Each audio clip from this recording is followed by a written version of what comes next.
বেকারত্ব কমিয়ে আনা অন্তর্বর্তী সরকারের প্রধান লক্ষ্য। নাহিদ ইসলাম। তো দর্শক শুনছিলেন শিরোনাম, এবার বিস্তারিত। আপনি যদি আমার চ্যানেল নতুন হয়ে থাকেন, চ্যানেলটি সাবস্ক্রাইব করার অনুরোধ রইল।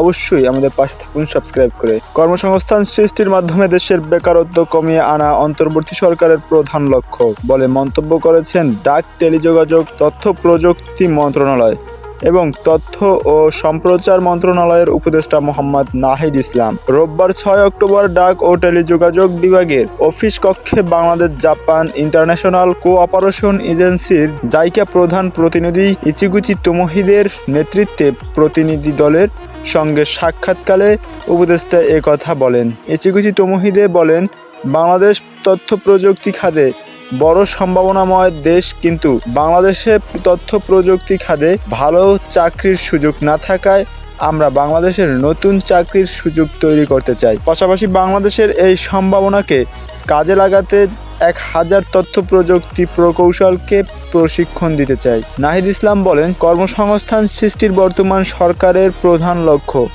কারণ এই কর্মসংস্থানের কারণেই আন্দোলন গড়ে উঠেছিল। কর্মসংস্থান তৈরির জায়গার যে কোনো বিনিয়োগকে আমরা স্বাগত জানাই। এক্ষেত্রে সুনির্দিষ্ট প্রস্তাব থাকলে তা বিবেচনা করা হবে। বর্তমান অন্তর্বর্তী সরকার জাপান এবং জাইকার কাছে আরও বেশি বিনিয়োগ প্রত্যাশা করে বলেও তিনি মন্তব্য করেন।